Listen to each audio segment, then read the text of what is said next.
You are now listening to Bull Hook Golf, an unfiltered golf podcast taking you inside the ropes with unfiltered stories, insights, analysis, and exclusive interviews. Welcome back, everybody, to Bull Hook Golf, the podcast. This is episode number 63. Man, it is a PGA Championship recap type of episode. I'm Matt Cook. Sir. This is Bobby Brown. And boy, oh boy, we had one hell of a PGA Championship week. So we'll recap that. Then we'll talk about the upcoming Charles Schwab Challenge. Great stories around that whole ordeal with Michael Block and so forth. If you've been living under a cave, then you probably won't know what the hell I'm talking about. So we'll clue you in as we go along. And then one of our favorite topics ever is LIV Golf DC is coming up, which we get another LIV Golf event. This is fantastic news. And Bobby will be talking about that. And for all you LIV Golf lovers, or as we like to refer to you as LIV lovers, we will give you an earmuff moment where you can back out of the podcast. Don't have to listen no more because we might get a little, how do we put it here, Bobby? Might get a little sharp with the tooth, so to speak. Right? Isn't LIV lovers got to be on cloud 9 right now after last week. They're loving LIV. They're loving life. They're loving Brooksy. And we can't talk about this week if you haven't read it, but did you see this big thing that Claude Harmon post that he did on his podcast? Oh my God, he is Mr. Big Time now. He's shelling Will Zalatoris and Eamon Lynch and Brandel Chambry, but it's a big, huge thing. He's just trashing everybody. But it'll be a good topic for discussion next week because you gotta read it. I was like, God, wow, Claude's big time now. Just ask him; he'll tell you. Anyways. Oh, I love it. I love when we get to do the show, Bobby. So let's start off with the PGA Championship recap and the epic Brooks Koepka winning at Oak Hill. Did it ever look like he was not in control on Sunday? Well, I mean, from watching him from a caddy's viewpoint, he was very much more slowed down than he was in Augusta. He was taking his time. You could tell he had. It's funny, a 4-time major champion would come right out and say that he learned a lot from losing, right? But that's what the great ones do. They take more out of losing than they do out of winning. But he looked in command of his golf game all week until the big wipe, I guess, on number 5 or something like that in the hazard, and he got out of there with bogey. But it was pretty much a 2-horse race for almost the last 2 hours, wasn't it, with him and Viktor? And then unfortunately Viktor's, kind of eyeballed that bunker shot. For what crazy same bunker that Corey Connors did it in on Saturday, right? I think it was on 16, if I'm not mistaken. Just drove it in the bunker, plugged it in the ground underneath, kind of thinned one and had to take relief, which is just terrible spot to take relief. And then it was over after that. There's nobody else could run it. I mean, nobody else could run him down. So it was great. Listen, I gotta be honest with you. I probably said some things some months ago about that's a great part about our show, right? It's our personal opinions. A lot of this stuff is our personal opinions. So I kind of feel like an idiot because I did think he was done a little bit. Instead of, I didn't know the injuries were so severe and that kind of stuff. I think I kind of made fun of him or even made a comment that I thought he was done, whatever that tournament that they went and played somewhere, the one where Dustin WD'd, I can't remember exactly where that tournament was. And I think Brooks missed the cut at that one, but I don't think I gave him enough respect. So I don't feel like I need to apologize for somebody, but I definitely opened my mouth when I shouldn't have opened my mouth because he is Brooks Koepka and he has won 5 majors and he is is it safe to say he's a generational talent, so to speak, that he's like a, I don't know, like a Justin Verlander type talent or something like that. I mean, he just seems to know how to get it done. And he's obviously very comfortable and very experienced in that situation. And, I like that thing he said some years ago. Did you ever read the thing where he's like, okay, there's 100 and some guys in the field, right? Especially when it gets to, especially when it gets to bad weather or something like that, which they obviously had for one day at Oak Hill.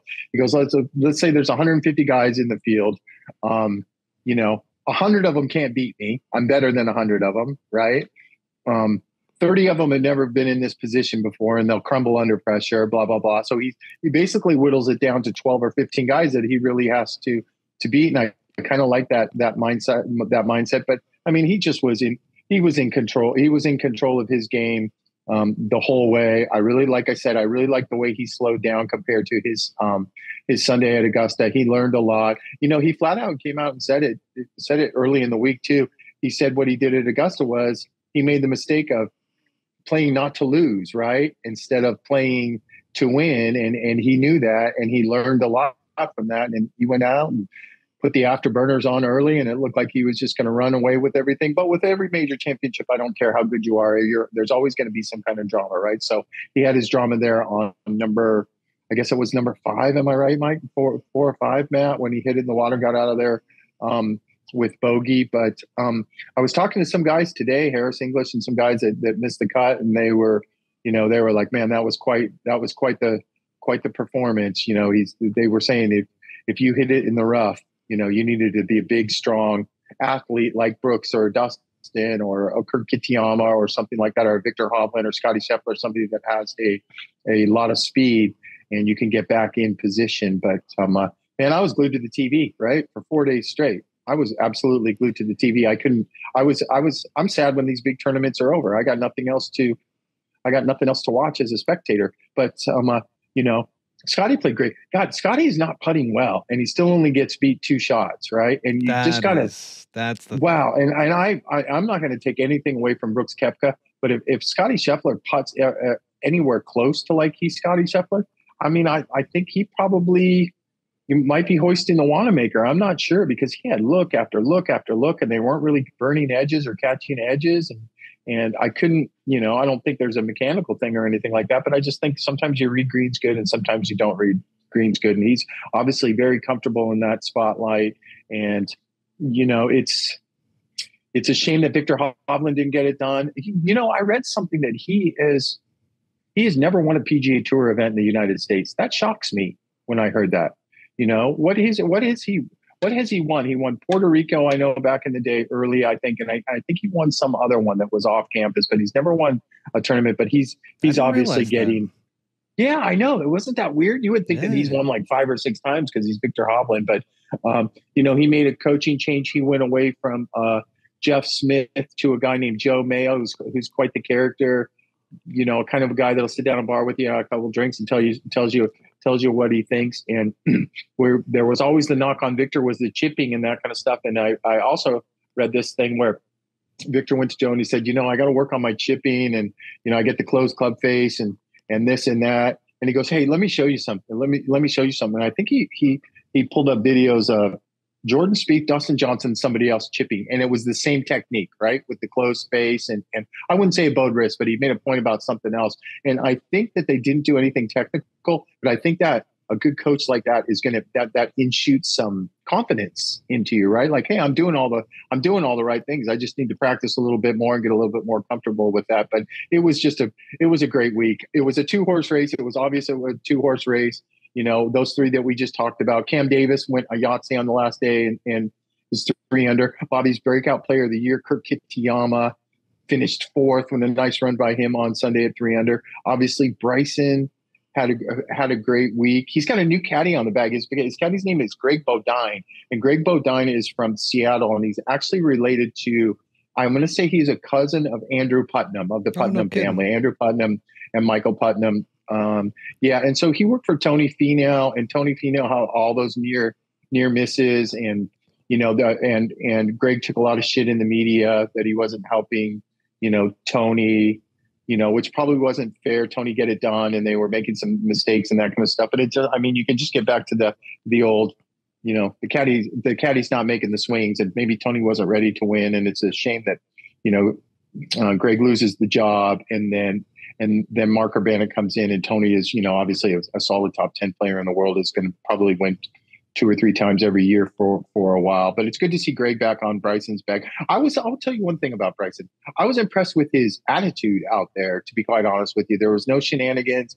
He wasn't the old Bryson that I remember when he was out on tour where it was all about him and just bad body language and talking shit to your caddy and that kind of stuff. He looked very focused and very in the moment. He looks great. Do you think when a guy, and I'm not saying he did steroids or anything like that, but here, I'm going to ask you a question. Do you think when a guy gains weight and gets strong like that they go a little bit wacko?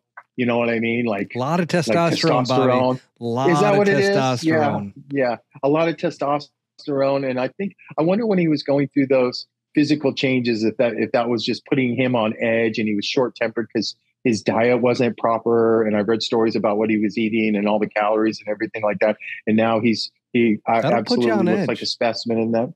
He's funny. I said it before, he's been playing like shit and all of a sudden he started playing a little bit better on the LIV. He finally got a top 10 and then he finished 5th and then he had a chance to win this. So, Rory hung in there pretty good too. I mean, he didn't have anything close to his ace shit. I mean, he finished at 2 under. He was never in danger of winning the golf tournament until you think at the start before Brooks tees off when Rory birdies number 1 on Sunday. That's like, oh, this could be a run by Rory. Cream, how many times have I said it? The cream rises to the top. And I guess we got to start putting Viktor Hovland in there with his major performances lately. So BK on top, Scottie, Victor, Cam Davis, Curtis Kitayama, 2 world-class players, but that notch, just that level, that slight level below, that's a top 30 or 40 player in the world. Bryson in majors, I guess especially on a bomber start, it's no kidding that these PGA championships are won by big, strong Americans. Really, I know Victor's not American and he hung in there, but it just seems like it's kind of a rule of thumb, that these big, strong Americans at these big boy golf courses at 75 or 7,600 yards, when it's cold, when it's wet, that they just rise to the top. And you put Rory in there. I mean, you put Cam Smith in there, Bobby. Par 70. Yeah, par 70. I mean, normally it's played as a par 71. They turned one of those par 5s into a par 4, and that is a beast of a golf course. But how great of a golf course was that?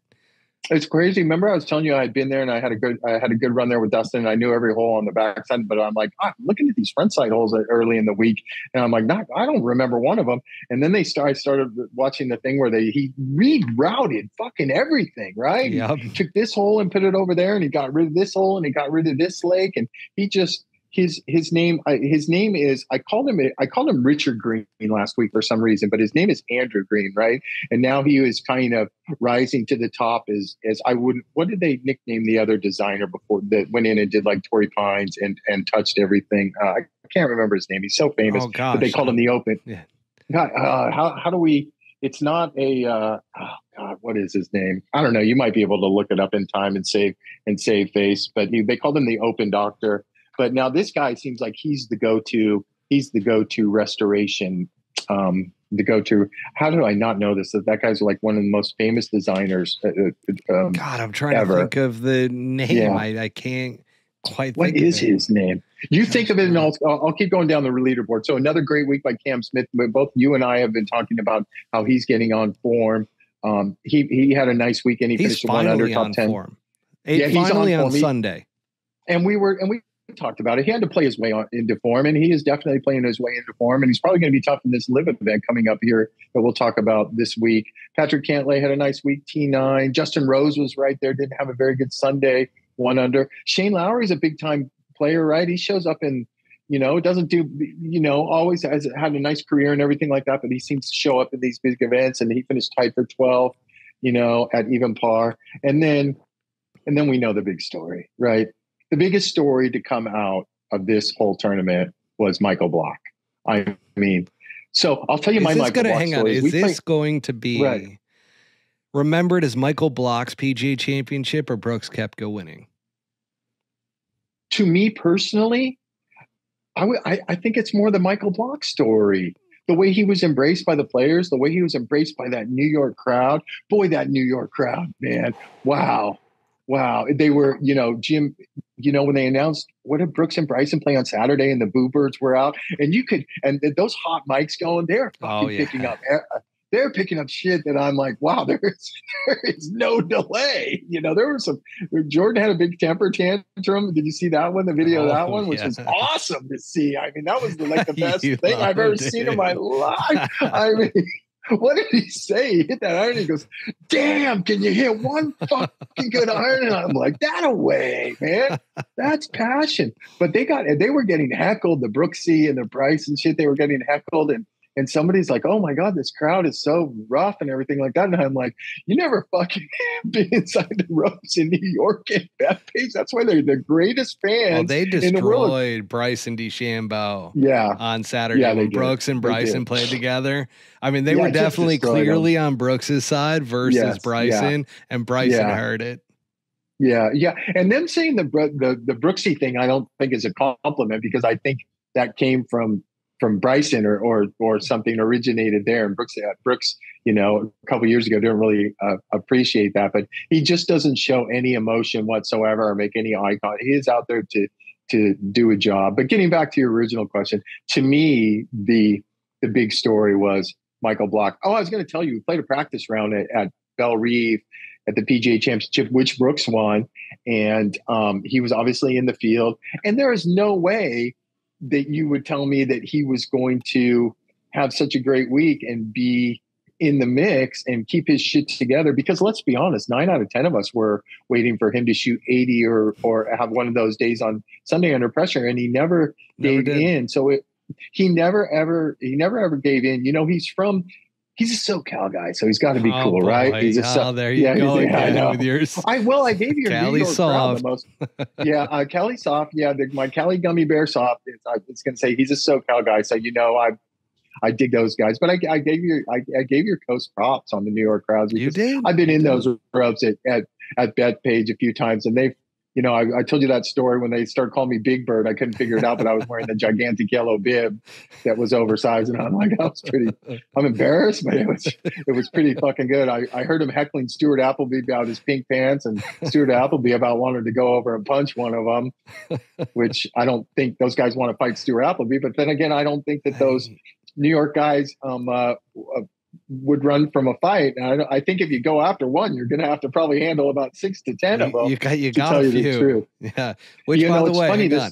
Those New York guys, real quick. So a little bit of a secret here. And I wouldn't normally have believed this, but there's photographic proof that some of those New York boys that I know were partying it up with Viktor Hovland Saturday night. They said Viktor got a little on Saturday night before the Sunday's final round. I didn't either until I saw the photos. Really? And Viktor looked a little, but he did fine during the final round. So I don't really think that this is breaking news or anything like that. But I do remember when I was in the golf simulator business and all the San Diego guys were hanging out with Charlie Hoffman and his peeps at the Masters, and he happened to all of a sudden be leading that one year. And I think it was the year that Bubba Watson might have won. Charlie, you're talking about Charlie? Yeah. And all of a sudden, all the guys that I work with are over there. And the next day they come over and they're like, I don't think Charlie's going to shoot so hot. He went into his bedroom with an 18 pack, locked the door, and just sat there by himself and drank. Well, I'm not going to comment on that because I'm really close with. I'm really close. I'm really close. He'll know Charlie. that story though. But maybe the 18 pack was fabricated. But Charlie, I've known Charlie forever. Charlie likes beer. No, 18 pack of beer. Yeah, he likes beer and cigars. And Charlie Hoffman has probably been playing world class golf, getting a little buzzed on a Saturday night. Sometimes that's the way some of these guys medicate. Viktor, I don't know much about Viktor socially or personally. His caddy Shea Knight is a neighbor of mine in Charleston. We've known each other for a long time, so I was super stoked for him. He made a mint. But I was getting back to the Michael Block and sorry about that. The SoCal soft shit, Matt. And so he plays. He plays down there with Cantlay and Bo Hostler a lot when they're in town. And I was sitting with Brian Harmon's caddy, we call him Country, this morning. Of course, we're all talking about Michael Block. He's once again in the field this week, and he got a sponsor's exemption into Canada too. So we were talking about that, and he is really good friends with Revy, who was Cantlay's caddy until a few weeks ago when Joey came in. He said he was talking to Rev on the phone the other night, and And Rev's played numerous practice rounds. I've been around Michael Block, and Rev's like, I would have never bet one penny that he would have even made the cut. So here's the deal. So now we're going to see, did he really have it just going for 4 days? He's got to be exhausted, right? This is a whole different animal here at the Charles Schwab. You know, it's a short, conservative tee shot, you know, strategy course where you can't overpower, which might fit into his hands, because nothing about him let me believe that he was a super bomber or anything like that. But he's just, he is just absolutely blown up. So he's got this spot into Charles Schwab. So the deal is Pearson and Parker Cootie both got spots, right? Okay. But Parker Cootie finished 5th on the Korn Ferry Tour last week. So he gave his spot back because he had conditional Korn Ferry Tour status. So now he's good, right? So now he's going to concentrate and try and get one of the 30 cards, this year. So they gave the late spot to Michael Block. Well, he's blowing up so much. RBC gave him a spot at the Canadian Open. And do you want to hear something funny, how things are going for Michael Block? I was out there with my new guy, SH Kim, at about 5:35, 5:45 at night. He was chipping, you know, and there's maybe 3 guys on the putting green. There's nobody around. And next to the chipping green is the media center, right? And I turn around, and in a cart is an official, not an official, but somebody with the tournament, like a tournament host or somebody that works for the PGA Tour media. And it's Michael Block in the front seat, and sitting, and in the back seat was none other than Jay Danzig. Jay Danzig is Jordan Spieth's agent. I know Jay Danzig. Yes. So I'm thinking that this Jay Danzig is such a genius that he got to Michael Block before anybody else, and he's like, brother, I can well, make you some money. Him, Jordan Lewittis is part of that team. Jordan Lewittis is the younger guy who's about my age. Really close with Jordan Spieth, but Jay Danzig is the one. And actually, Jay Danzig's from my hometown. Danzig, I said it wrong. Yeah, that's all right. Okay, I didn't know that. And then I think that's Jay's only real player is Jordan. And now he probably just did what great agents do, and he got a hold of Michael Block, and he said, "Bro, let me represent you. I can get you into these tournaments." So he's going to sign deals. He's going to have logos on his sleeves. He's going to get every sponsor's exemption. And he made 288,000 big ones. And I think I read this morning over a cup of coffee that he's like, man, my first 10 years teaching, I didn't make over $50,000 a year. And I also saw another stat that he's played in 6 sectional events in Southern California this year for a whopping $3,185 in prize money. So this week's going to tell. And a good thing, my son, Pearson Cootie's got his last sponsor's exemption in here before he goes back to the Korn Ferry Tour. And my son drew him. They're paired together. So my son is there. Man, there's going to be a lot of people following Michael Block because Cinderella be one of the featured groups. So they got to be. Yeah. Well, everybody wants a piece of Michael Block now. Yeah. This is a good chance for Pearson to get some camera time. Pearson will get plenty of camera time, but it's all going to be probably standing behind Michael Block or whatever. Daniel's going to. My mom texted me. She's like, "Oh my God, Daniel is paired with Michael Block. He's going to get a lot of TV time." And I'm like, "Mom, can't he still get TV time?" They put the flag in and they take the flag out. Me and your mom are thinking the exact same way. Yeah, she's two geniuses. So I hope he. I don't know if he's going to play good. Man, he's got to run out of gas sooner or later. Hey, did you see the picture of him? Simple, though. Yeah, he does. He's got to have a lot of confidence. I mean, this Colonial is a different beast. You know the deal with Colonial. I told you it's Hilton headish and I never got to play Colonial.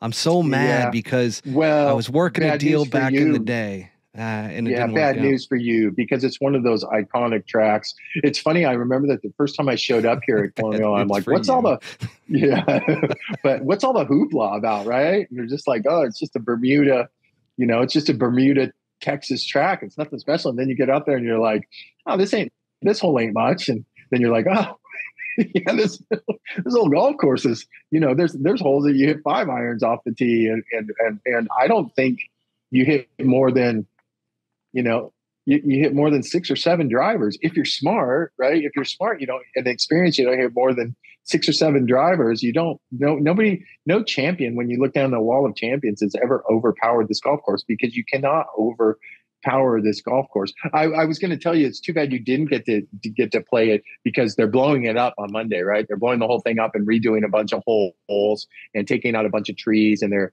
lowering some greens and raising some greens. So it's going to go through a major overhaul. So I just wonder if this guy's going to run out of steam, to tell you the truth, you know. And then he's got Canada coming up in a couple of weeks, and I just got to be honest, I don't think he's done getting sponsored, getting spots, right? You got to think you got to think he's going to get one for Reno. Yeah, I think he's going to get one for Reno. For Reno, he'll probably get one. He's probably going to get one for Barbasol. I don't know about Minnesota. You know, I could see him getting a bunch. And with if I'm correct, and he did hire I don't think Jay Danzig was riding on the back of the cart because they're buddies or anything like that. One guy's from New York and said one guy's from California. I think Jay Danzig just did a swift, genius business move and said, "Hey, I can make you some money, bro. Sign the dotted line, and we are off to the races." I was going to tell you, we practiced late, and I was walking into the locker room, and he's walking out, Michael's walking out, and I'm like, "Big fella," and he's like, "Bobby," and I'm like, "Wow." He goes, "Thanks, man. I really appreciate it." He goes, "I got to go home and get some rest." So, you know, but he's man, that for me, that was the Brooks was a great story, but this was like the story that every everyday golfer wanted to see, and it just goes to show important. you. Yeah, it was so important, and it just goes to show you with these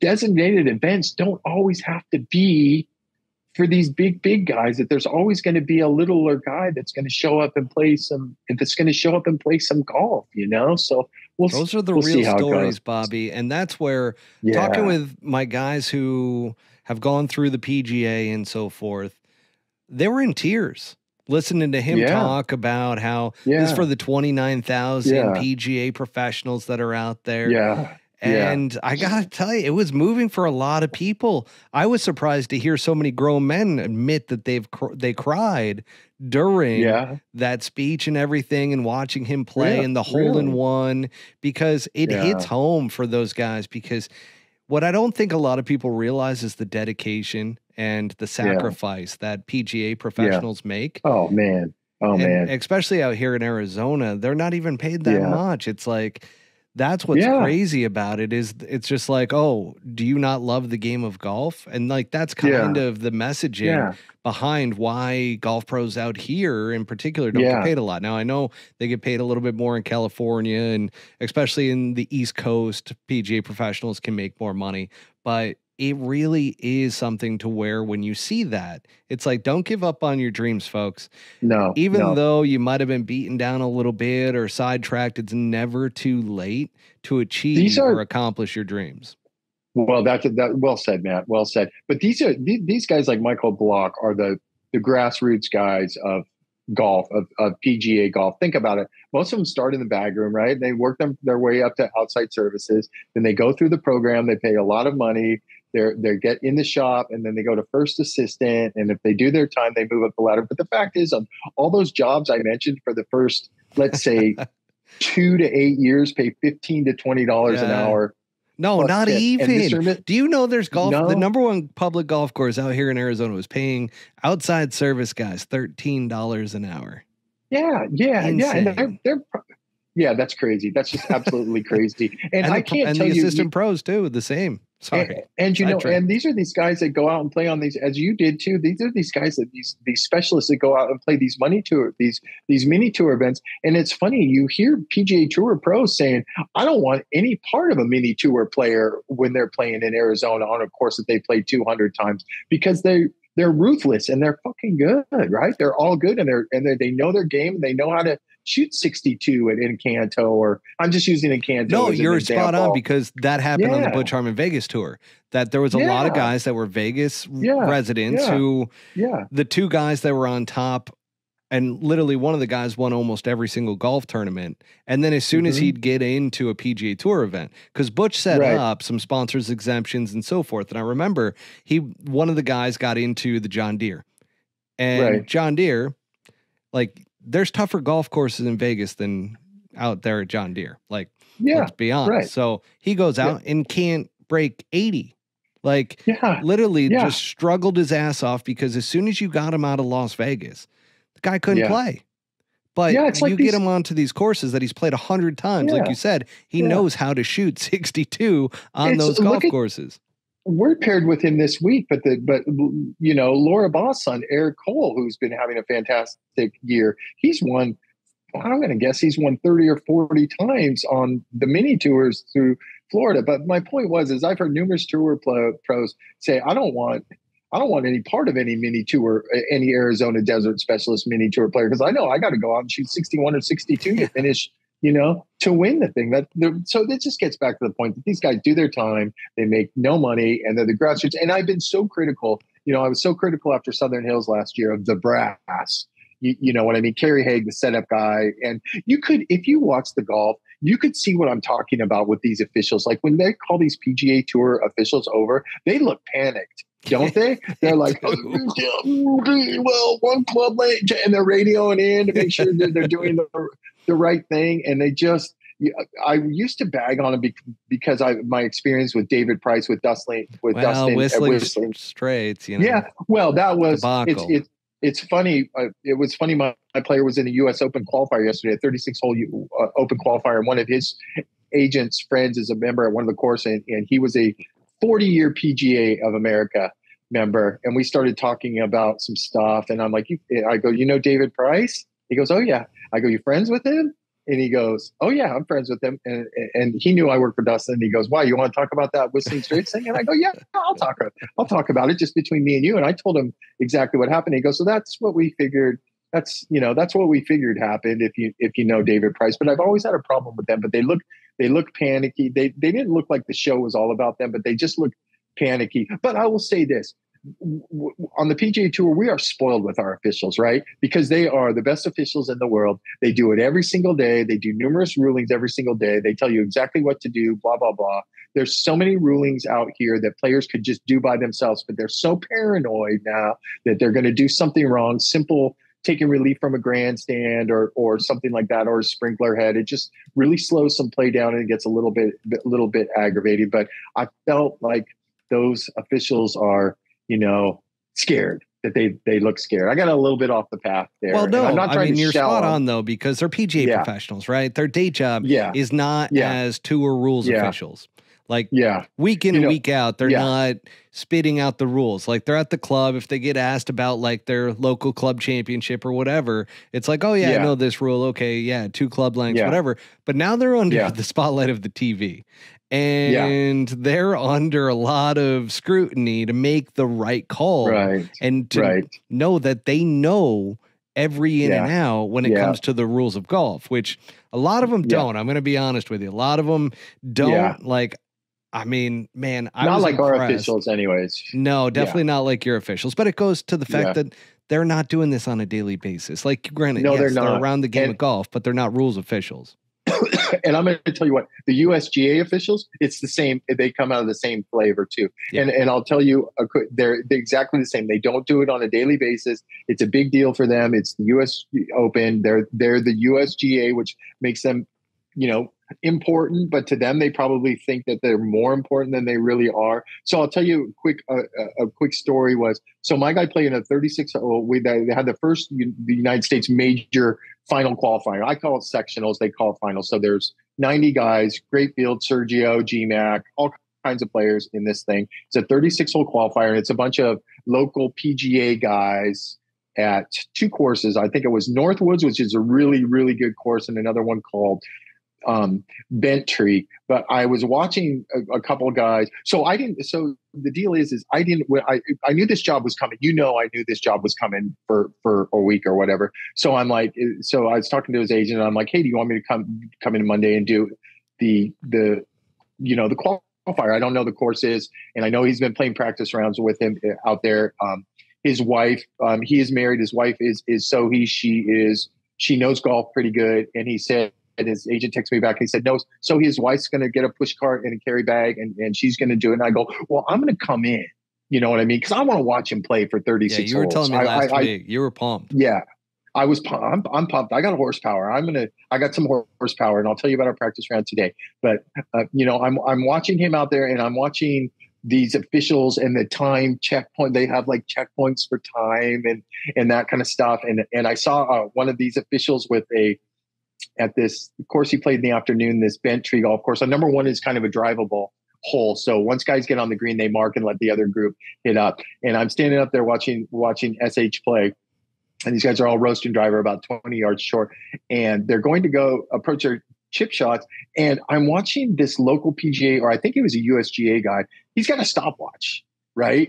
And I'm standing next to him, and he's clicking the stopwatch, and he's timing these guys, right? And I just wanted to open my big mouth so bad, but I bit my lip, and I'm watching it, and then and he'd stop, and then the next player, and he's looking at it, and he's writing stuff down and that kind of stuff, and I'm like, what the fuck is this guy? What is this guy doing? You don't clock anybody until you get out of position, right? But I feel like they had to do it. And there was some young kid that played from the University of North Florida where he caught a fucking major jumper on some hole late, and he hit it like 40 yards over the green in some shit that was piled for removal.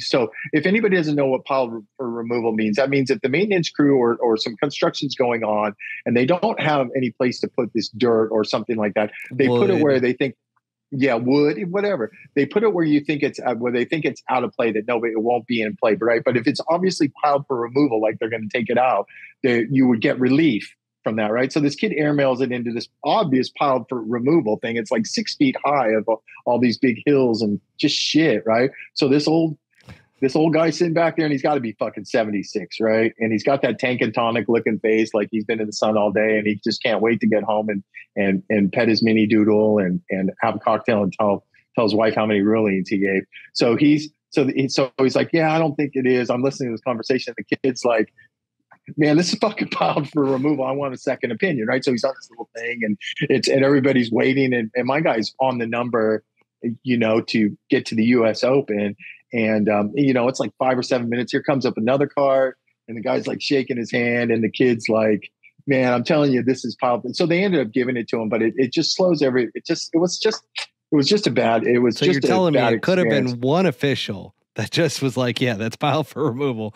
Go ahead. You could have had a goddamn. You could have had, if that guy wasn't standing there, you could have gone to another player in the group and go, "You think this is piled for removal?" Man. And you have they call it the longest day of golf. Well, these 36 hole qualifiers, when these main ones start coming up, like Monday of Memorial is when all of them, there's 9 or 10 of them. It's the longest day of golf, and it's so funny but watching outside the ropes and the stress and the pressure. And I'll tell you a story about my guy, SH Kim. He misses by one shot, right? And his very first hole over at Northwoods, he hits it out of bounds, hits a reload down the middle, hits it to 20 feet, 3 putts, makes triple bogey on the first hole.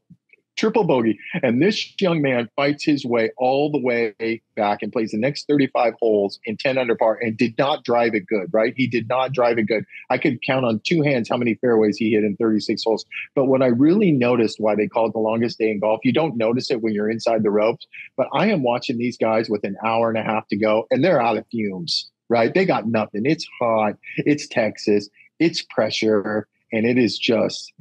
it's exciting, to tell you the truth. I mean, it's super exciting. I'm bummed that I won't be at the U.S. Open at LA North, because LA North is such an iconic place. But I just saw so much no quit out of this young man, which I know a lot of guys, and I've met a lot of guys that are tour winners that would have made triple bogey on the first hole and gone through the motions the next 2 hours and fucking wave the white flag. They all started out threesomes. I can't tell you how many times after 9 holes, you see a twosome all of a sudden. And then after 18 holes, you see a lot of twosomes. I saw singles out there.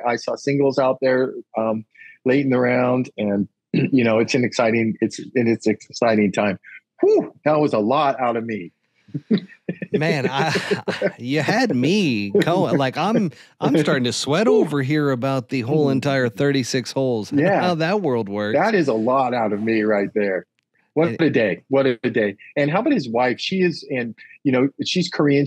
I got the rundown on her. She's a Pilates instructor. She's about 6 foot. She's about 6 feet tall. And she's out there, and I'm like, yeah, what a trooper she is. And I'm not checking her out, but I'm checking her out caddy wise with the push cart. And she was just so calm. I could tell she was such a calming influence and so relaxed, because as a caddy, when you come into a new bag, you get some anxiety going like, hey, am I going to get along with this guy? And then if you get somebody that's only been in this country for about a year and a half or 2 years, where the whole English thing, you're worrying about that. And I'll touch more about it. After our practice round today, but I'm like, man, look at that. That's his wife on the bag. That's his wife on the bag. How much, and it made me generalize the big picture of how us caddies can help in certain situations, but how we can be a little bit overrated and overblown in some situations too. That here's a mid 20-year-old wife out there, knew exactly where to stand, was very calm, never rushed anything whatsoever, and she was in the right place at all the right time. And it just gave me more confidence swinging into my first week with him that, hey man, this kid does not need to lean on me for 5 hours, because I can tell you what, even though he missed by a shot and he's a rookie, he was Korn Ferry Tour Rookie of the Year, which is a big thing last year. He's 69th on the list right now, which is a big thing for a rookie. He's in no danger. You're pumped, of losing aren't you? I mean, we had a good day today. We had a good 9 holes today. And Danny O, his agent, I'm good friends with. And, I went through the English thing with Siwoo and Sungjae. So you keep it simple. You don't blurt out any long sentences. I can see it, Bobby. You got a sparkle about you. Like a guy that got laid last night. I said, well... We know that didn't happen, but we know that never happens. Quarterly. Hey, baby, what are you doing between 8:10 and 8:12? Because I'm hoping I know what I'm doing. You don't have to move, I got my baby. schedule blocked off from 6 to 12 tonight. Yeah. Put those kids to sleep. Daddy means business. but we had a nice 9-hole practice round, and his agent had me freaked out. He's like, the English isn't that good. And I met the kid this afternoon. Obviously he slept in and we didn't get it going until about 1:00. But man, he actually speaks better English than Sungjae or Siwoo did their first year that I had them. So golf's universal as far as picking out targets and that kind of stuff, because I was getting a little anxiety. I'm so excited to have him. The Colonial Country Club is an experienced golf course. And he's like, how many times you been here? And I'm like, 15. And he's like, oh, Sheba, and that's like, fuck. Like, oh, yeah. Sheba. And he's like, you just tell me where to hit.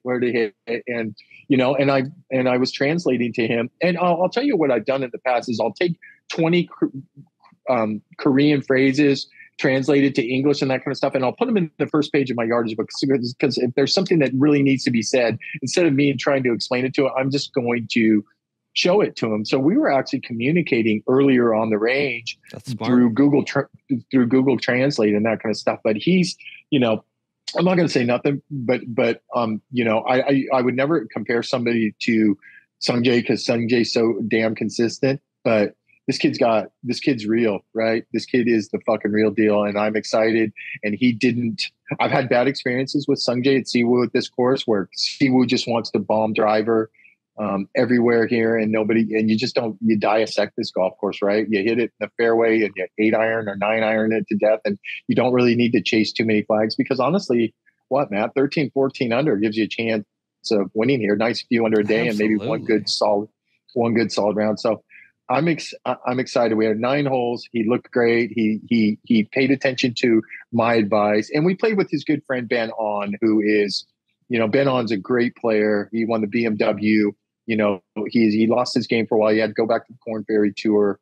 But Ben On's a world-class player. But it's funny, Sean Foley was out there with us too, and we were kind of laughing, me and Sean, because Ben's just rifling driver everywhere, we were giggling at it. And Ben's got such a good sense of humor that he'll fire back at you and that kind of stuff. Because I was a little bit worried. I'm like, these younger Koreans look up and feel like they're compelled to listen to the older Korean. And I thought before we played, I'm like, as much as I love Ben and I'm good friends with Ben, I'm like, I hope that Ben doesn't fuck this day up by telling him to hit driver everywhere. But Ben stayed in his lane. I mean, we had a couple holes out here where Ben's hitting driver, and he's like, oh, this hole 4, my kid was telling me, he's like, number 5 is a famous hole out here that runs along the creek, and it's just a super hard fairway to hit. And over my years, I've seen anywhere from 3-iron to driver off this tee.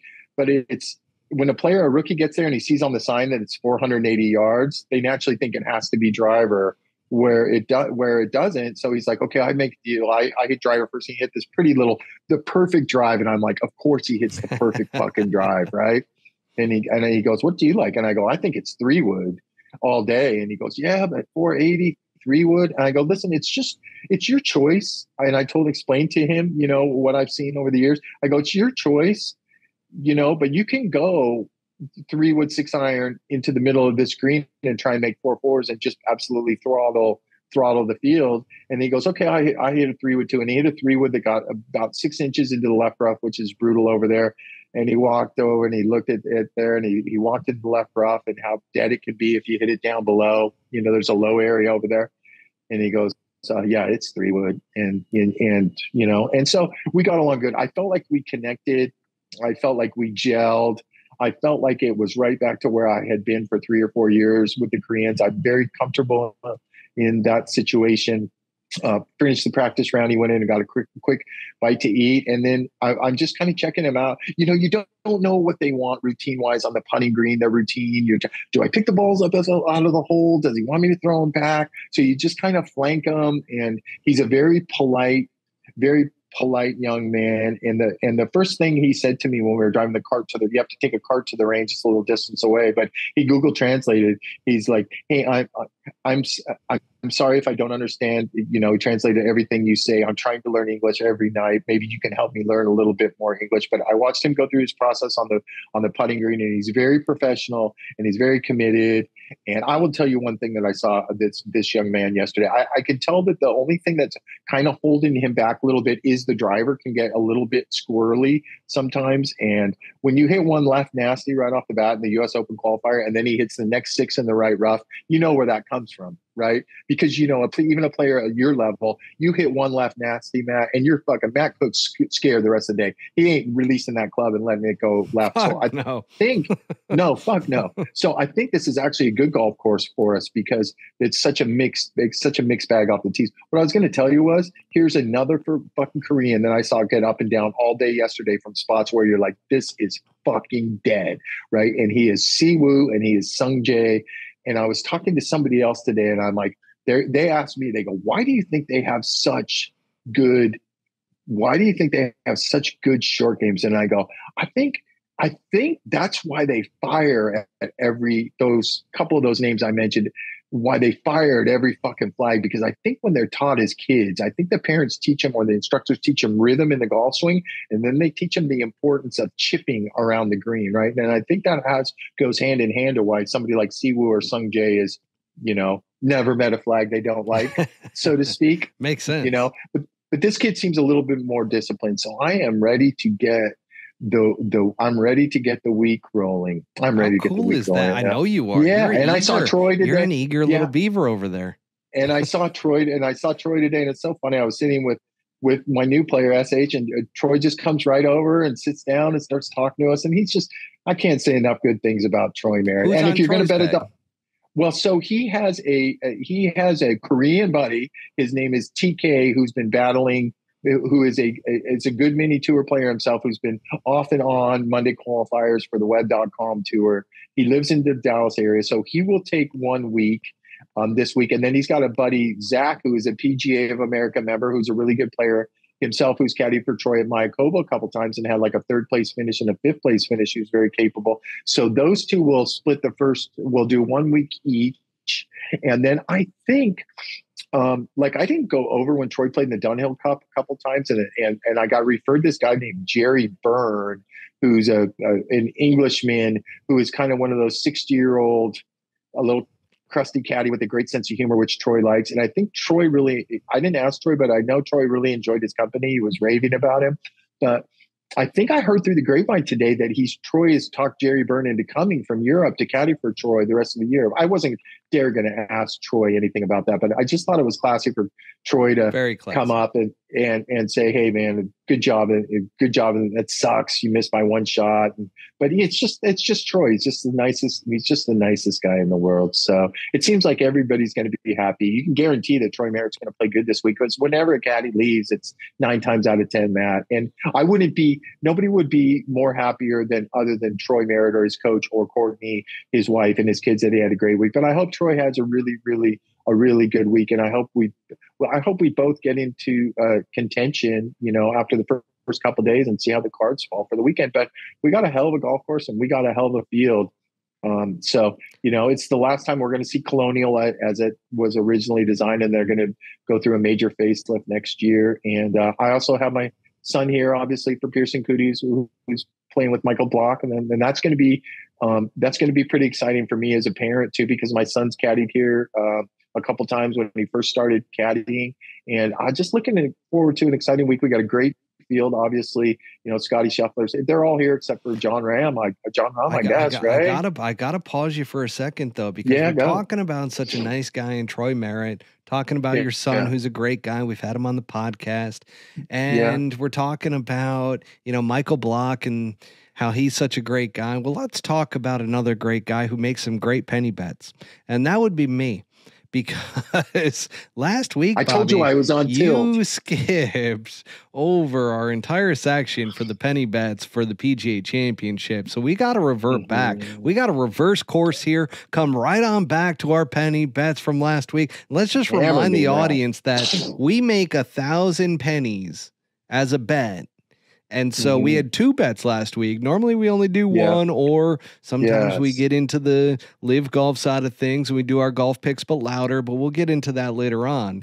And there was 2 because I opened my mouth and I went first and I picked DJ to win, which by the way, on Thursday, that looked like an absolute for sure thing. Like DJ just looked in perfect control. But the one thing about those live golf guys that always worry me is that what is it? After a day or two, are they really fully in form? And I told you with DJ the week prior when he won in Oklahoma, that in Tulsa, that he did not look like he had his full game together. It looked like it was coming together, but he had that big triple on Sunday under not that big of pressure. And like that, to me, it's like, oh God, now you're going to Oak Hill, to where you got to be precise on every single hole throughout 4 days. And you're going to have some mistakes. How are you going to rebound? And he lost his form with the putter and so forth. But let me tell you, it was enough to take out your Tony Finau. So, another 1,000 pennies to your boy. So let me congratulate you on that, because that was a very good pick. And I was in between, I was in between Tony and Rory, and I decided to take Tony. And I was a little upset when Tony Finau was 6 over par through 9 holes. And then all of a sudden Tony Finau showed up and he made some birdies, and Dustin played great on Thursday, and it didn't look like I had a prayer. But as we both know, Dustin started playing not good. Tony started playing good.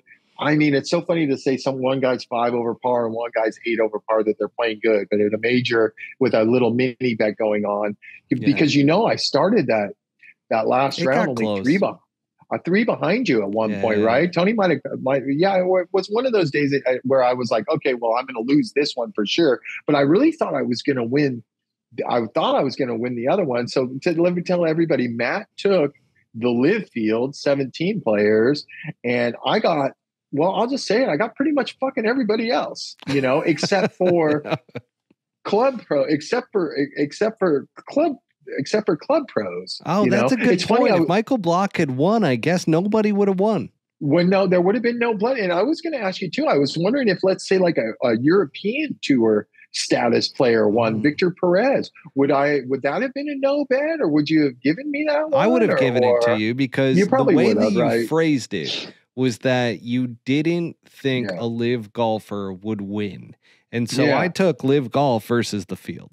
So I would say that even if Michael Block had won, that would have been your 1,000 penny bet. But guess what? We live in reality here, which Brooks Koepka wins. And guess who picks up another 1,000 pennies? So now your boy's up to 3,000 pennies. 3,000 pennies. Yeah. I'm feeling rich again. Well, I don't have a lot of confidence in my picks right now, and I've been honest about that last week, that I was telling you I was feeling like I had my little run, and these gambling things, with gambling, you go on runs, but you don't stay on a run forever. But I guess if I looked at the big picture, I mean, I was 1,000 penny bet away. And for everybody that doesn't know, as soon as somebody gets stuck, $100, you got to Venmo or Zelle that guy, or he can verbally abuse you on the next podcast as much as he wants, and you got to sit there and take it. It's but so don't you true. think it's funny that you basically had 17 guys and I had 100? You kicked my ass. Yeah. How about it? Oh, we got how well, about good for you, man. How about the balls on this guy to take 17 players versus the field? Let's go. Let's I don't get want to it. quote Carlos Ortiz, but huevos grande, my friend.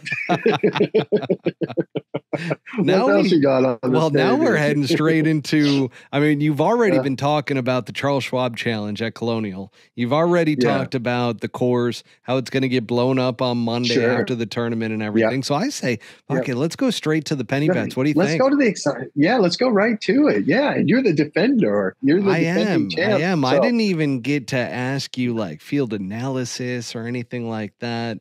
We don't need to have any analysis, really. You know. No, I just need to ask you: is Scottie Scheffler playing this week? He is. Yes, he is. Guess who my pick is? Yeah, Scottie Scheffler. It sure fucking is. I'll take it. I'm gonna as long as he can start like at least getting his longer putts online. That was what it was, by the way. Anything beyond 15 feet, he couldn't get it started on his target line. Right.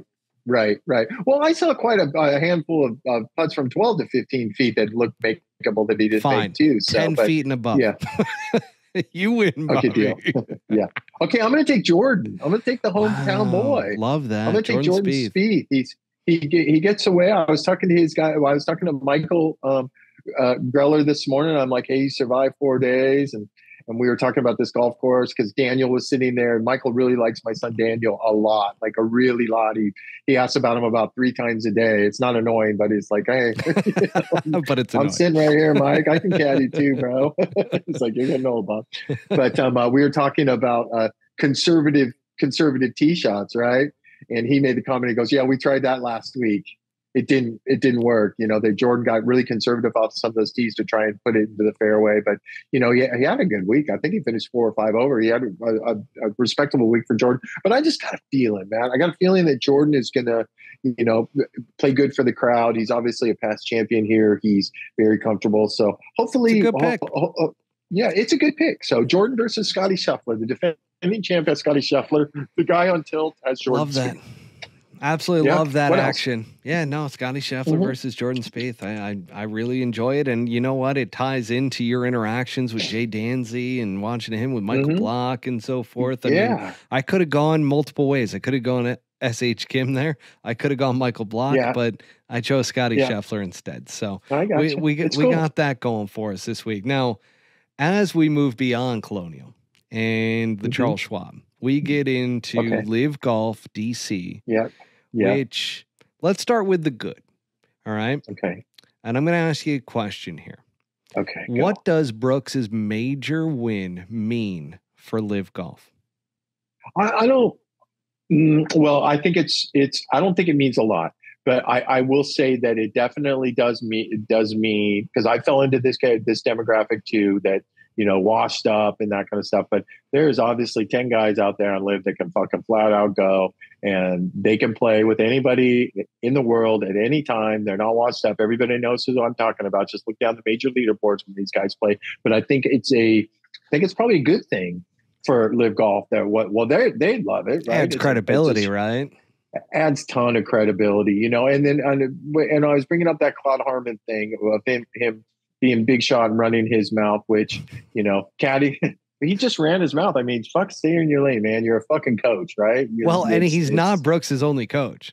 Do you know Peter Cowan also works with Brooks as well? Peter's been with him for a while with the short game and stuff like that. You know? And then Claude's also his dad, Butch, Brooks goes to when shit gets out of whack with Claude. Yeah. So there you go. That's next week's episode. But I think it's a good thing. I think it's a good thing for LIV that they won. I think, you know, we were allowed the first 3 or 4 weeks of LIV were like, this fucking thing could possibly be cooked, right? And then Adelaide saves the day, and then DJ wins in Tulsa, you know, Taylor Gooch's hometown, which is a great thing, and they got a lot of people out there. It was great for Tulsa, and now Brooks goes ahead and wins a major. So I think it's good for LIV. I think it's a shot in the arm for LIV, that's for sure. And honestly, I got to tell you, at some point we gotta I don't think that they should come back and play regular tour events, but I think that there needs to be some addressing going on with these world rankings. It's official, where you get guys, and you go all the way down to, Mito Pereira has been splitting the field in these majors. These guys are they're 10 to a dozen deep. As much as I don't like Patrick Reed, he's not winning these things, but he's right there and he's going about his business. He's in the top 100. I mean, these guys somebody's got to figure out, let's stop. Let's everybody just stop. Reset. And let's, if you can somehow keep, man, I love Jay Monahan to death, but if you can come out, I will say this, keep Greg Norman out of it with his mouth and that kind of stuff. And you get some people in there that can talk to each other. Can we just figure out a way where these 10 to 12 guys, Taylor Gooches and everything like that, these guys that are the quality of talent that are competitive and obviously can win majors at any time, let them play, man. Let them all fucking play. I love it. Bobby. People love it. Matt loves it. The other thing is that if you want to make a shit ton of money with all this bad blood and everything going on, if they would just set up a LIV Golf versus PGA Tour Ryder Cup style golf tournament, it would blow. It would blow up. It would be bigger than the Ryder Cup in terms of viewership. I guarantee it. Yeah. Because you've got the entire world. Oh, big time. But you got the entire world that a lot of international people really take to LIV Golf because they don't have that attachment to the PGA Tour. So internationally, and that's what I've seen with like a lot of the blogs, not just the blogs though, a lot of the groups on Facebook and so forth and Instagram and everything. And a lot of the comments, you look to where these people are located. A lot of them are international that are supporting LIV Golf because they don't have that attachment to America's tour. And I never knew that they kind of looked at the PGA Tour as that, but back when it was the European Tour, PGA Tour, like they were a lot more attached to the European Tour when the big guys were playing over there, right? So I can see that disconnect between the two different sides, but you put those two together, this is a huge money-making opportunity. Yeah. Huge. And Jay Monahan's not stupid. I know that he's got to be looking at this going, you know what, this bad blood can end up paying off in the long run.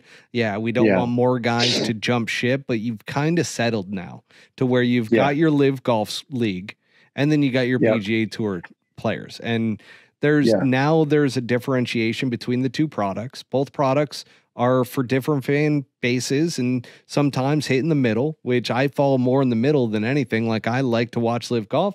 I like the PGA Tour. I love the major championships. I think it's awesome now. And everybody's kind of found their lane where with their lane, everybody can play in the major championships, but you hit on the one thing that needs to be corrected, which is the official world golf rankings, so that these guys keep getting into these major championships that deserve to be there, that are going 100%. To compete. It's exciting. It's exciting to watch all these guys. And like I said, there's 10 or 12 of those guys that are major championship players. You know what's funny, Brooks? When you win a major, you get a 5-year exemption on the PGA Tour. Oh my God, right? That's hilarious. So that's a whole another deal there. Now, I don't think that they should, hey, listen, everybody went in their lane, right? I went into my lane. I was butthurt at the start and I was shelling them and I was talking shit and I was wrong because now I'm in my lane and I'm like, okay, we can. There's not a way that they're going to come back and there would be too much animosity and too much jealousy. They can't play regular PGA Tour. There's gotta be like LIV's got to get something for some kind of points or they got to do some kind of major world ranking or something like that. I don't know. I'm just throwing shit against the wall right now, hoping something sticks, but there's got to be, somebody has got to get together and get the ball moving and going, man, this is good for us. This is good for them. This is good for the viewers because the viewers are the most important to me. This is good money-making opportunity. Like you just touched on, something's got to give. And hopefully they start working on that quick as soon as we're done with, the Open with the British and figure out how a guy like Mito Pereira or Abe Answer, not that Abe's been playing great, or I'm just throwing his name out there, how guys like that or Taylor Gooch, right? It's a shame that Taylor Gooch isn't going to be allowed to play in the U.S. Open. So, you know, those guys belong in those fields. They do. They play their tour. We play our tour, but these majors are 4 different things, right? They are completely 4 different things. And honestly, I mean, I might be talking shit right now, but maybe these guys should be allowed to be played in the players championship too. That would never happen on the home. What about the Ryder Cup though, Bobby? Oh, they're going to play in the Ryder Cup, brother. Yeah, they're going to play in the Ryder Cup for sure. I know that these guys are going to play in the Ryder Cup. Zach Johnson probably had to take the high road, and Luke Donald, you got to take the high road and that kind of stuff. But I will tell you this: I've been in Ryder Cup locker rooms, and I'm friends with Ryder Cup players, current Ryder Cup players, and friends with a lot of current Ryder Cup caddies. And I will tell you one thing: DJ is liked in the locker room. DJ is liked amongst his teammates. Brooks Koepka is liked in the locker room. Brooks Koepka is liked around his teammates. I'll be honest with you: the old I don't know if he's made a big change, but the old Bryson DeChambeau is not liked in the locker room, and he's not liked among his teammates. But you would, man, I don't got a lot, but what I got, I would wager everything you're going to see DJ and DK both on that Ryder Cup team. And honestly, let's talk about what European Tour players are there on LIV that are form, you know, that have any kind of Ryder Cup form that should be on the Ryder Cup, because the Westwood, Poulter, Westwood, Stenson, and Poulter, the game, it's past. They're just older right now. You know, they don't. Sergio would be the only Sergio's one. Sergio's the only one that brings that fire and that possess. And what I said about guys being liked in the locker room are 2 Americans. That nobody is liked more. I mean, Adam Hayes works for John Rahm. He's an American, and he's on that European team. And he will tell you, nobody is liked more or gets that team. You got to have Sergio on that Ryder Cup team. And I would imagine that somehow Sergio is going to be on the Ryder Cup team. Did you know Sergio was in this U.S. Open qualifier yesterday? This 36-holer, and he got through. He birdied the last hole and got through. And my buddy Scottie Harrington was from Scottsdale, was playing with him. And Scottie said it was the best experience that he's ever had. That here you got a guy, a Masters champion that's won umpteen million times, who is an absolute fucking legend in the game, grinding out there in a 36-hole fucking sectional quality. He said, he's like, that's one of the best memories I'm ever going to take in my life from golf, is getting paired with Sergio in a 36-hole qualifier. So you can bet your bottom dollar that those guys are going to be on the Ryder Cup team. They deserve to be on the Ryder Cup team, don't they? They deserve to be. I think they absolutely do. And here's the thing, LIV lovers, you guys have some great golf coming up now, because this DC event, have you ever been to the Trump course in DC? Oh no, that club's raving about it today. That club's phenomenal. Yeah. They're going to have a great it's over time. They're off the river by Congressional and stuff, isn't it? It's in that neck of the woods, which is your spot. Yeah, and is that the one that DJ won last year too? Right, that's the one that DJ won last year. No, DJ won Boston. He won Boston. Yeah. Who won? They didn't play DC last year. Who won DC last year? Oh, they did. They did. Okay. Oh, no, they played Bedminster in New Jersey. Okay. Yeah, they played Bedminster. So yeah, tour players were raving about it. I heard them over talking some guys on the putting green that it's just a fucking fantastic. I mean, it's a who's who. Great. Yeah, you've got Brooks right now, who, granted, coming off the major win, is he really going to focus on LIV Golf? No. He even said that too. You remember? He said that. He's like, man, I don't know. I don't know what. This is going to be a rough week, guys. But Cam Smith, there, though. That's important. He will be there, and that, I mean, my God, that's going to be important to Claude Harmon. Now, Cam Smith, he, like I said, finally came into form on Sunday at Oak Hill, and I expect him to play really, really well. You got Dustin Johnson playing well. You got Bryson finally playing well. You even got Siwon Kim. I don't know what you're going to do. He made the fucking cut. Do you know that I'm getting messages from our audience members? And shout out to our audience member, I believe it was Cody, who reached out and said that because of our picks, he was leading the way on his pool, his company pool or whatever it was that he was playing. And this is coming from our social media guy, that it was getting beat only by one guy. And that guy had Siwon Kim. And he goes, how ironic that Bobby Can you figure out that's the biggest head scratcher. This guy can't. How did he get in? Great.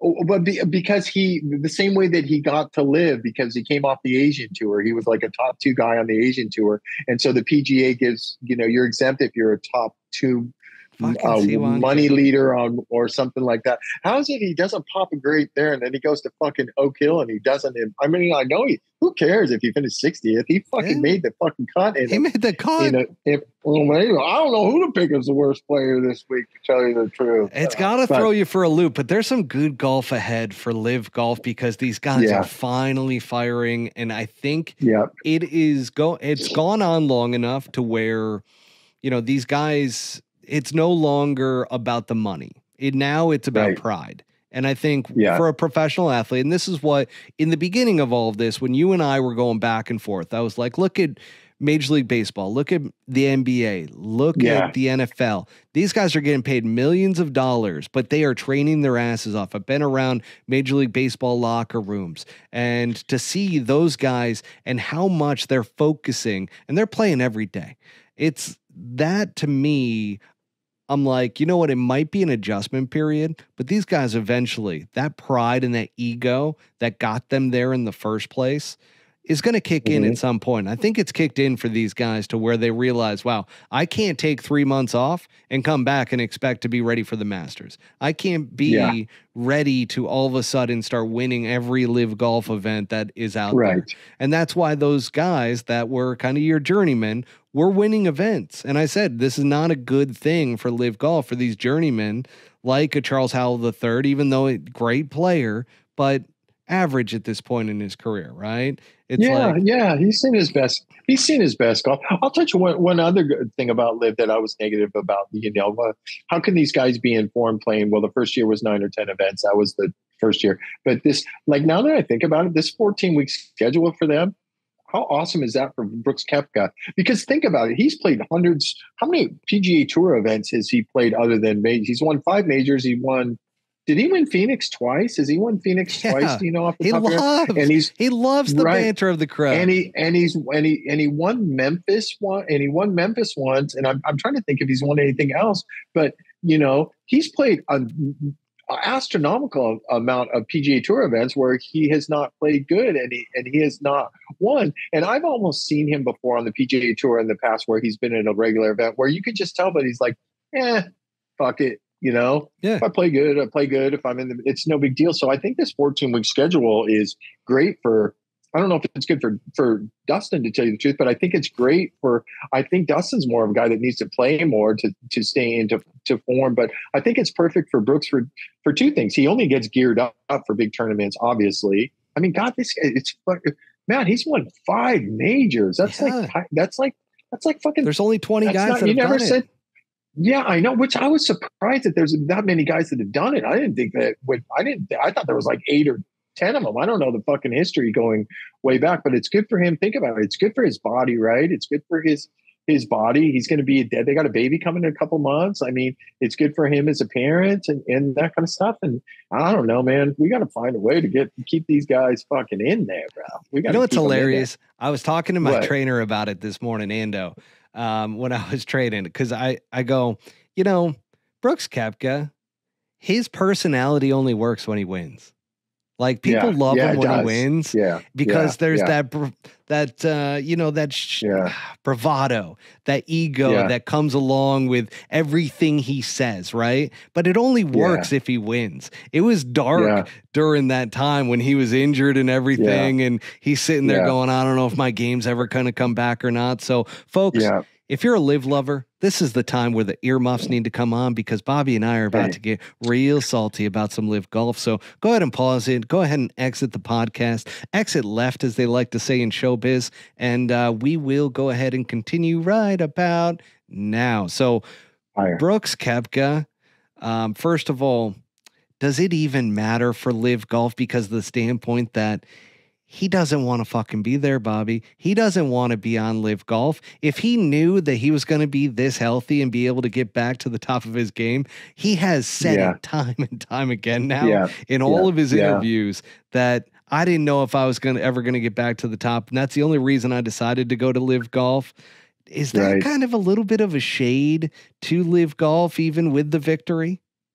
I don't necessarily think so, to tell you the truth. I don't really have a lot of negative shit to say about Liv right now, to tell you the truth. Maybe I'm still under the ether of a Liv guy, of Brooks winning. But I think when you go back to the Netflix deal, that I think he was in a dark place. I think he was in a dark place because he went on record saying, he's like, I can't fucking compete with Scottie Scheffler at this point, day in and day out. And but then he says it, and then he goes right back and says, hey man, I miss competing against these guys day in and day out. And I think what broke that ice was when everybody came together for the first time at Augusta, and everybody was on the reins together. That changed everything, Bobby. That changed everything, didn't it? And everybody was like, hey, we're golfers, we're bros, we've been through some shit together, it's good to see you, how have you been? And you got that little planetarium down there in Jupiter where these guys actually see each other a few days a week and play with each other. Jupiter's not that big, people. For people in other areas of the country, it's a very small town that is kind of just like its own little golf mecca. Yeah, it's funny that that it's probably Tiger that started. Tiger, and I think Robert Allenby was one of the original ones down there and that kind of stuff. But I lived there with Dustin for 2 years, and then I lived there for a year after that. And I could not imagine ever living in Jupiter if it wasn't a mecca for golf, because there's nothing to do. There's nothing there. It's just boats. It's not like there's a ton of like great restaurants or a nightlife or anything like that. It's just woods. a place for these. Yeah. Well, yeah. Ask his ex-girlfriend about that, John. You see, she got hammered in that lawsuit. That judge threw that shit right out. You ain't getting your day. You ain't getting that, honey. You ain't getting nothing off the big fella. But I don't really. I'm just gonna say, I know we love this live negative part of the segment, but I don't really have much to say. But that's before this whole Trumpy thing comes up, and I don't get involved in politics or anything like that. But now we're gonna have to deal with all. Trumpy being back out there. Oh, he's going to show face out there. He's got the hair flowing. He's going to be out there just waving to everybody. Yeah. Getting ready for the presidential campaign, even though he lost the... never mind. This isn't a political show. It wouldn't. Now we're going to deal with Trumpy and Norman and that kind of stuff. You know what I was thinking? We were reporting that we thought it was pretty close that Mark King was going to come in and take a position probably above Norman and that kind of stuff. Do you think you had good intel on that? Yeah, I did. I mean, I wasn't the only one. I was getting it from numerous players and numerous agents and saying that it was pretty much a done deal. And I've been wrong on numerous things before, and I will be wrong on numerous more things. But man, now you ever wonder if Mark King is sitting back at home after Brooks won this thing down? And he's like, yeah, maybe I should open up, because nothing is really, the only negative thing I'm going to say is for all the stuff that positive that we're saying about living these guys playing in majors. The fact is that this, I just, two things, the whole 9/11 thing, right? That's, you're never going to overcome anything like that. And you shouldn't. And the whole Norman thing too, because he's had this major hard on for the PGA Tour forever. And this was his way of trying to stick it right back at him. So maybe possibly if Liv in the next year or two could make some kind of executive move to where somebody normal or cool is running the whole shebang, that maybe we'd be able to work together to a certain degree. So I'm going to hold off on shitting on Liv, because I think Trumpy will give us plenty to talk about next week, where we can make fun of it and Greg holding hands with him and stuff like that. Bobby, that's the perfect segue. I mean, even the live lovers, because the live lovers love to keep the resume button going, and they don't stop. They don't stop listening. Sensitive. Yeah, I give the warning, and then we end up getting messages on Instagram. We end up getting comments on YouTube about the fact that how could you guys say that? And I'm like, I told you guys don't listen to these parts, but let's put it this way. What we Bobby. need to do? Golf picks, but louder. Golf picks to the louder. But first, I'm gonna. What we should do? We got some loyal listeners. Cody, our guys, Mook, our guys. You need to send them some or something like that. But Mook, you got to pay for the shipping, dude. We can't afford fucking shipping over to Australia. Australia's a lot. Mook, you got to let us know how many, because I know you guys do the Friday listening party to where you guys will all get together and listen to the episode together, have a few drinks, have some food. So let us know how many is over in your group, and maybe we can work something like that out to where we get you guys some Wouldn't hats. it be great to have a guy like Cody or Mook as a guest on the show one time and ask us some questions? Or I don't know how you could possibly would be fun. Ask us some questions or do a little. You've talked about potentially us going to some places and as we grow and doing some Q&As and people having some interest in this and that kind of stuff. But we need to send them some gear and figure out a way how we can have Mook or Cody or one of these guys as our loyal listeners. Not the one live guy though that's always talking shit and says that we're hurting his feelings. I don't know what your name is, bro, but I'm coming around to you, man. I'm coming around. I think this live is a even though I had a tough stretch with Troy Merritt, there are plenty of caddies that are getting fucking wealthy right now, and it all started because of live. But but Bobby, remember, you are banned for life from LIV Golf apparently, so you're never gonna end up getting. Yeah, I don't know how much. I don't know how much longer. Guys, that is a rumor. Yeah. That is a rumor, a rumor that has been set by our fat friend who lives not that far away from where I'm going to leave him. I'm going to leave him out of this episode because I just want to wait and see how he plays next week, because now we're getting into these. If he ever plays bad again, I mean, my God, you're going to destroy him. I think the question is if he ever plays good again, because we're going to the Jumbo American courses now, where the thoroughbreds seem to take over, and Trump DC he's no thoroughbred. Small golf course. He's just a mini horse.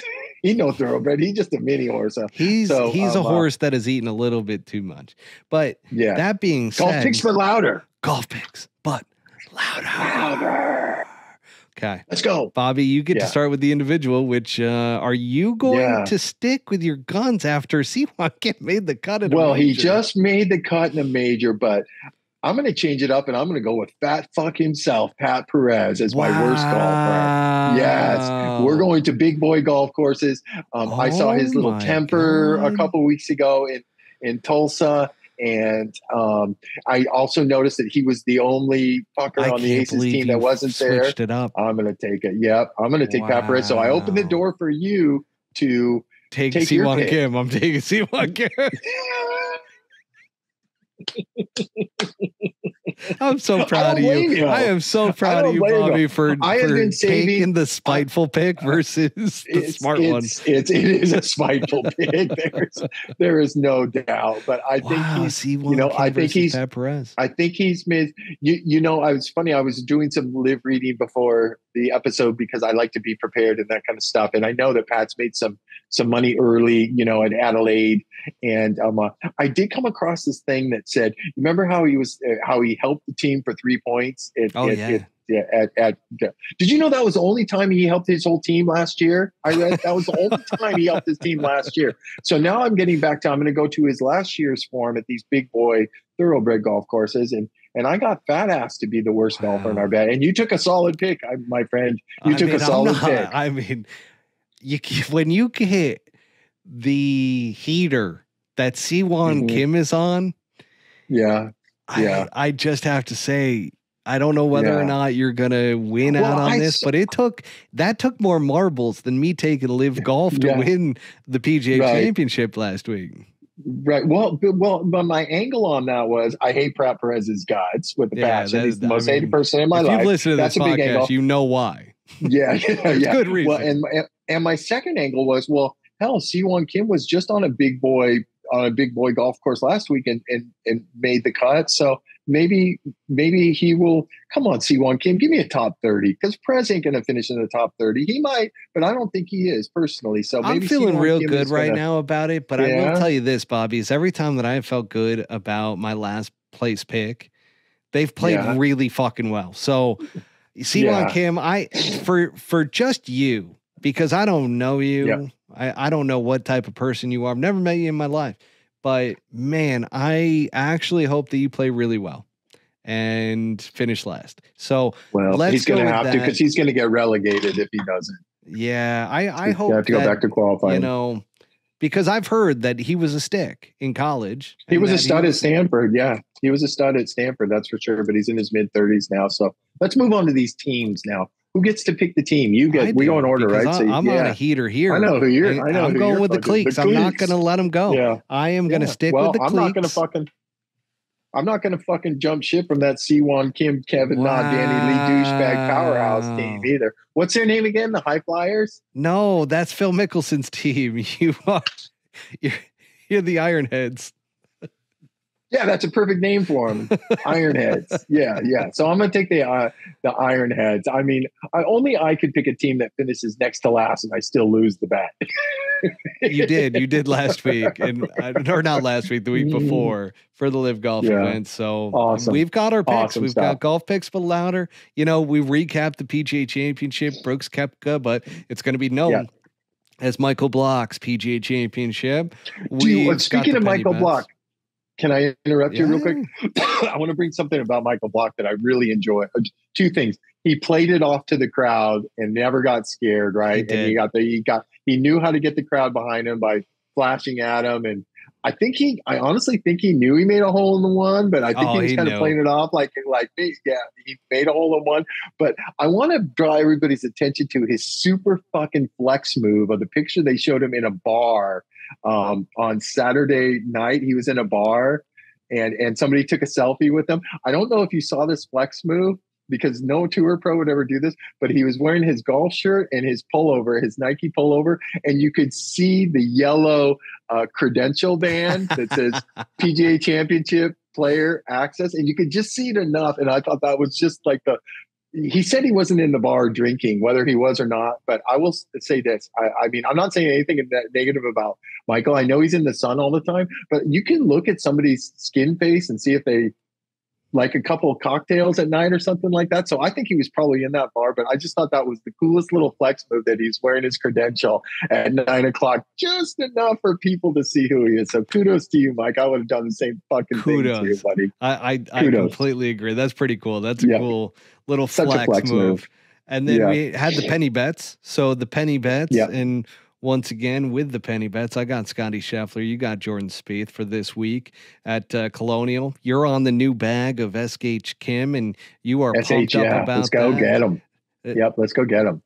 I am really pumped up for you, because that's going to be a fun time. You got a lot of horsepower there, like you talked about. It's been a rough year, and this is the turnaround. So I'm really looking forward to it. I almost picked at SH Kim, and I just couldn't do it because I didn't want to jinx you. So as we go beyond Colonial, we had LIV Golf DC coming up, and until next week, folks.